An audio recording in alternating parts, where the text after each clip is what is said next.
सालिमाना tax सालिमाना tax सालिमाना tax. महंगाई और tax के खिलाफ एहतजाज का सुनामी। 17% GST नामंजूर। मर्दान में मार्बल माइंस एसोसिएशन की ललकार। टैक्सों के खिलाफ हड़ताल की कॉल दे दी। GT रोड पर एहतजाज। ट्रैफिक मुअत्तल हो गई। फैसलाबाद में कपड़े के ताजिर सड़कों पर निकल आए। ऑर्डर्स मंसूख। सनतों को ताले लगा दिए। गुजरावाला में भी पावर लूम्स बंद कर दी गई। ताजिरों ने विफाकी बजट मुस्तरद कर दिया। मसाइल हल ना हुए तो मुल्कगीर हड़ताल होगी। ऑल पाकिस्तान अंजुमन ताजरान ने धमकी दे दी। इस्लामाबाद में हंगामी कन्वेंशन। मुल्क भर से ताजिर तंजीमों की शिरकत। कहा बजट की एक एक लाइन ताजिर दुश्मनी पर मबनी है। खाद भी अवाम की खाल उतारने लगी। यूरिया खाद की बोरी पर 200 रुपए इजाफा। कीमत 2020 रुपए हो गई। काश्तकार परेशान। तामीराती मटेरियल भी महंगा। पेशावर में सीमेंट की बोरी पर 100 रुपए बढ़ गए। 650 रुपए में फरोख्त की जाने लगी। महंगाई का नया सैलाब। CNG की कीमत पर 20 से 22 रुपए इजाफे का इम्कान। स्टेशन मालकान आज नई कीमत का ऐलान करेंगे। फेडरल बोर्ड रेवेन्यू ने गैस पर टैक्स में इजाफा कर दिया। हुकूमत टैक्स हदफ हासिल करने में नाकाम। 578 अरब का तारीखी खसारा। 3820 अरब रुपए टैक्स वसूल हो सका। हदफ 4398 अरब था। सिंध में जब इमरान खान कहेंगे तब्दीली आ जाएगी। हमारे नंबर वगैरह पूरे हैं। गवर्नर सिंध जो है इमरान इस्माइल, वो भी एक जादूगर आदमी है। आप देखिएगा कि जब इमरान इस्माइल को कहेंगे प्राइम मिनिस्टर साहब कि सिंध में जो है वो तब्दीली लानी है, तो मेरा ख्याल है वो 48 घंटों में ले आएंगे। गवर्नर सिंध जादूगर हैं। वजीर आजम कहें तो 48 घंटे में सिंध में तब्दीली ला सकते हैं। फवाद चौधरी का दावा। मजीद गिरफ्तारियों का इशारा दे दिया। कहा 10 साल इक्तदार में रहने वाले तमाम अफराद जेल जाएंगे। नून लीग को तोड़ने में अहम किरदार मरियम नवाज का है। मुस्लिम लीग नून को कोई हम तो नहीं तोड़ रहे हैं।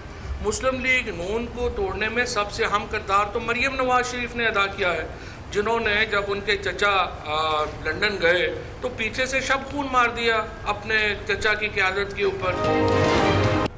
मैं समझता हूँ फवाद चौधरी साहब ने इस बात की तायीद कर दी कि तहरीक इंसाफ की हुकूमत जादू टोने पे ही चल रही है। हुकूमतें जमहूरियत पे चलती हैं, पार्लियामान में अददी अक्सरियत पे चलती हैं। पाकिस्तान पीपल्स पार्टी जादू टोने में बिलीव नहीं करती, हम जमहूरियत में बिलीव करते हैं। फवाद चौधरी ने साबित कर दिया वफाकी हुकूमत जादू से चल रही है। जादू टोने की सियासत तहरीक इंसाफ का वतीरा है। मुर्तजा वहाब का रद्द अमल। कहा साजिशों के बावजूद सिंध में पीपल्स पार्टी की हुकूमत है। हॉर्स ट्रेडिंग PTI की रिवायत है। आसिफ जरदारी की मुश्किलात बढ़ गई। नैब रावलपिंडी ने साबिक सदर को पार्कलैंड केस में गिरफ्तार कर लिया। जरदारी ने दरखास्त जमानत वापस ले ली थी। लोक विरसा फंड्स में करप्शन का इल्जाम। सेनेटर रुबीना खालिद के खिलाफ रेफरेंस दायर कर दिया गया। स्पीकर सिंध असेंबली के खिलाफ असासाजात रेफरेंस समात के लिए मंजूर। आगा सिराज की दरखास्त मुस्तरद। अहलिया, 4 बेटियां, बेटा, भाई समेत 20 मुल्जिमान नामजद। आगा सिराज पर 1 अरब 61 करोड़ रुपए करप्शन का रेफरेंस बनाया गया है। मजीद समात 12 जुलाई को होगी।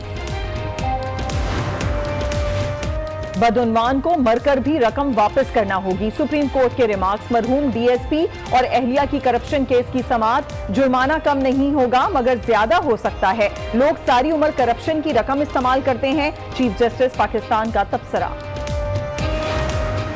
मेरे साथ राणा तनवीर हुसैन साहब ने रब्ता किया था और मैंने राणा साहब को एक्सप्लेन कर दिया, तो उन्होंने तो खैर मुझे अप्रिशिएट किया कि आपने अच्छा किया। केले मिलते हैं, मैंने कहा मेरा टाइम तो केले का था, मुझे तो नहीं पता कि और भी साथी जा रहे हैं। ऐसी कोई बात नहीं है कि जिसमें कोई पार्टी पॉलिसी से वायलेशन हो। वज़ीर आज़म से हल्के के मसाइल पर मुलाकात की लीगी MP जलील शरखपुरी की वजाहत। मुलाकात में पीपल्स पार्टी और नून लीग के अफराद मौजूद थे। राना तनवीर को मेरी मुलाकात पर एतराज नहीं, हल्के के मसाइल हुकूमत ही हल कर सकती है। नून लीग का बागी अरकान के खिलाफ एक्शन लेने का फैसला, फॉरवर्ड ब्लॉक की कोशिश नाकाम बनाने की हिकमत अमली तैयार। वजीर आजम से मिलने वालों को शो कॉज नोटिस दिए जाएंगे। अरकान की निशानदही के लिए 2 कमेटियां बनाई जाएंगी। शाहिद खाकान और राना सना क़यादत करेंगे। राना सना का बगावत का एतराफ सफ़ों में शगाफ का सबूत है। फिरदौस आशिक का रद्द अमल, कहा लीगी अरकान मौरूसी गुलामी के लिए तैयार नहीं। मजीद अरकान भी जाएंगे, नून लीग को लेने के देने पड़ गए हैं। समसाम बुखारी का दावा, राना सना से सानह मॉडल टाउन का हिसाब मांग लिया। रेंटल पार रेफरेंस की समाअत, साबिक वजीर आजम राजा परवेज अशरफ पर फर्द जुर्म आयद कर दी गई। एहतसाब अदालत ने गवाहों को 7 अगस्त को तलब कर लिया। नैब ने राना मशहूद के खिलाफ तहकीकात का दायरा वसी कर दिया। लीगी रहनुमा के बैंक अकाउंट्स और असासों का रिकॉर्ड तलब कर लिया। महकमा एक्साइज से गाड़ियों की तफसील हासिल कर ली। नैब लाहौर ने 8 जुलाई को तलब कर रखा है। MD oil and gas development company limited Zahid Mir ने इस्तीफा दे दिया। बोर्ड ने इस्तीफा मंजूर कर लिया। जाहिद मीर नैब की तहकीकात के बायस मुस्ताफी हुए हैं। इनका नाम एग्जिट कंट्रोल लिस्ट में शामिल है। मुल्तान में दामाद जल्लाद बन गया। गैरत के नाम पर बीवी बेटी समेत 8 ससुरालियों को कत्ल कर दिया। फायरिंग के बाद कमरे में बंद करके आग लगा दी। मरने वालों में सास और 2 सालियां शामिल। 2 अफराद जख्मी। मुल्जिम अजमल और उसके वालिद जफर को गिरफ्तार कर लिया गया। वजीर आला का नोटिस, रिपोर्ट तलब कर ली।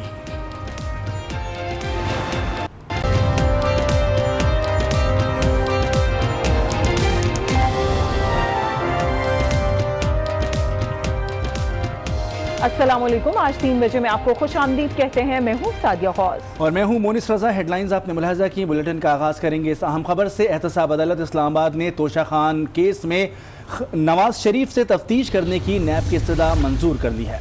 तोशा खान केस, नैब को नवाज शरीफ से तफ्तीश की इजाजत मिल चुकी है। नवाज शरीफ से कोट लखपत जेल में तफ्तीश करने की दरखास्त मंजूर कर ली गई है। लिहाजा नैब टीम नवाज शरीफ का बयान कलम बंद करेगी। इस बारे में मजीद बात करेंगे। आसिफ नवीद हमारे साथ मौजूद हैं। जी आसिफ नवीद, बताइएगा। देखिए, एहतसाब अदालत इस्लामाबाद में मजीद एक बड़ी डेवलपमेंट हुई है। तोशा खाना केस, जो तोहफे मिलते हैं गैर मुल्कियों से सरबराहान मुल्क ममलिकत को, वो सरकारी खजाने में जमा होते हैं। ताहम उसमें से कुछ 3 गाड़ियां जरदारी साहब और जबकि 1 गाड़ी मियां मोहम्मद नवाज शरीफ के इस्तेमाल में रही है। उस केस में नैब ने सजा की थी कि मियां मोहम्मद नवाज शरीफ से तहकीकात करनी है, इस केस में तफ्तीश करनी है तो उनको तफ्तीश की इजाजत दी जाए। ताहम एहतसाब अदालत नंबर 2 के जज अरशद मलिक ने बाकायदा तौर पर इसकी इजाजत दे दी है नैब को। अब नैब कोट लखपत जेल में कैद नवाज शरीफ से इस हवाले से पूछताछ करेगी। 3 गाड़ियां जरदारी, जबकि 1 गाड़ी नवाज शरीफ के पास है, जो उस वक्त के वज़ीर आज़म यूसुफ रजा गिलानी ने फराहम की थी। ऐसा कहना था तफ्तीशी ऑफिसर का और साथ साथ उनका ये कहना था कि 4 लाख तक मालियत की जो अशिया होती हैं वो बतौर तोहफा अगर किसी सरबराहान मुल्क मुमलिकत को मिले तो वो अपने पास रख सकते हैं। ताहम 4 लाख से ऊपर मालियत के जो तोहफे हैं वो सरकारी खजाने में जमा कराने लाजमी होते हैं, लेकिन गाड़ियां उसमें किसी सूरत भी शामिल नहीं हो। अगर गाड़ियां तोहफे में मिलेंगी वो कैबिनेट डिवीजन और सरकारी खजाने में जमा होंगी, कैबिनेट डिवीजन के जेर इस्तेमाल रहेंगी। वो कोई भी सरबराहान मुमलिकत खरीद नहीं सकता, ना रख सकता अपने पास। जबकि मर्सिडीज, जो उस वक्त वज़ीर आज़म यूसुफ रजा गिलानी ने गैर कानूनी तौर पर तफ्तीशी ऑफिसर का कहना था कि 2008 में नवाज शरीफ को दी थी और 1997 में सऊदी अरब ने ये तोहफे में दी थी, जो गाड़ी उन्होंने बाद में वज़ीर आज़म यूसुफ रजा गिलानी ने नवाज शरीफ को दे दी। ताहम इसी हवाले से उनसे तफ्तीश करनी, गाड़ी की कुल मालियत का 20% अदायगी केवल देगी, जबकि कानूनन ऐसा नहीं किया जा सकता था, कानून के खिलाफ वर्जी की। ताहम उनसे इस हवाले से तहकीकात करनी है ताकि इस केस को आगे बढ़ाया। बिल्कुल, तोशा खाना केस में नैब को नवाज शरीफ से तफ्तीश की इजाजत मिल गई है। तफसीलात बता रहे थे आसिफ नवीद, बहुत शुक्रिया। आगे बढ़ते हैं, आपको बताएं वजीर आज़म इमरान खान से लीगी अरकान असेंबली की मुलाकात के मामले पर मुस्लिम लीग नून की सीनियर पार्लिमानी लीडरशिप आज सर जोड़कर बैठेगी। इस हवाले से मजीद तफसीलात जानते हैं आज न्यूज़ के नुमाइंदे कमर जब्बार से। जी कमर जब्बार, क्या तफसीलात हैं इस हवाले से? जिस तरीके से मुस्लिम लीग नून एक फूट का शिकार है और जो फॉरवर्ड ब्लॉक बनने की इतलात आ रही हैं उसको मद्देनजर रखते हुए पंजाब की एडवाइजरी कमेटी का इजलास इस वक्त पार्टी सेक्रेटेरिएट में मुनक्कद किया जा रहा है, जिसमें खासतौर पर राना मोहम्मद इकबाल साबिक स्पीकर ये इजलास की सदारत करेंगे। उज़मा रायद बुखारी और राना सनाउल्लाह और मलक अहमद और दीगर अराकीन असम्बली इसमें शिरकत करेंगे और इस बात का जायजा लिया जाएगा कि जिन अराकीन ने राब्ता किया है उन्हें शोकास नोटिस दिया जाए या पहले उनसे जवाब तलबी की जाए। बहुत शुक्रिया कमर जब्बार अपडेट करने के लिए। और अभी आपको बताएं, लीगी एमपीए जलील शर्खपुरी ने वज़ीर-ए-आज़म से मुलाकात पर वजाहती बयान जारी कर दिया। उनका कहना था कि जलील शर्खपुरी कहते हैं कि वज़ीर-ए-आज़म से हल्के के मसाइल के हवाले से मुलाकात की है। जी बिल्कुल, मेरे साथ राना तनवीर हुसैन साहब ने रब्ता किया था और मैंने राना साहब को एक्सप्लेन कर दिया और वो बात समझते भी हैं, क्योंकि हमारे एक इलाका है, हमारे ही वो एमएनए हैं, तो उन्होंने तो खैर मुझे अप्रिशिएट किया कि आपने अच्छा किया, ये चीज़ें उनकी बताई, लेकिन थोड़ा आप मशवरा करके जाते तो अकेले मिलते। मैंने कहा मेरा टाइम तो अकेले का था, मुझे तो नहीं पता कि और भी साथी जा रहे हैं, तो लेकिन ऐसी कोई बात नहीं है कि जिसमें कोई पार्टी पॉलिसी से वायलेशन हो या पार्टी पॉलिसी के खिलाफ हो। एक इलाके की बात है, उसका सुबह फिर मुझे जाना पड़े, मैं तो फिर सुबह जाऊंगा लोगों के मसले के लिए। दूसरी जानिब फवाद चौधरी ने कहा कि मुस्लिम लीग नून को तोड़ने में अहम किरदार मरियम नवाज का है। मरियम नवाज ने शहबाज शरीफ की गैर मौजूदगी में शब खून मारा। लोगों को समझ नहीं आ रही कि उन्हें शहबाज शरीफ के साथ चलना है या नवाज शरीफ के साथ। फवाद चौधरी ने कहा है कि मुस्लिम लीग नून को तोड़ने में अहम किरदार मरियम नवाज का है। मरियम नवाज ने शहबाज शरीफ की गैर मौजूदगी में शब खून मारा। लोगों को समझ नहीं आ रही कि उन्हें शहबाज शरीफ के साथ चलना है या नवाज शरीफ के साथ। मुस्लिम लीग नून को तोड़ने में अहम किरदार मरियम नवाज का है, ये कहना है फवाद चौधरी का।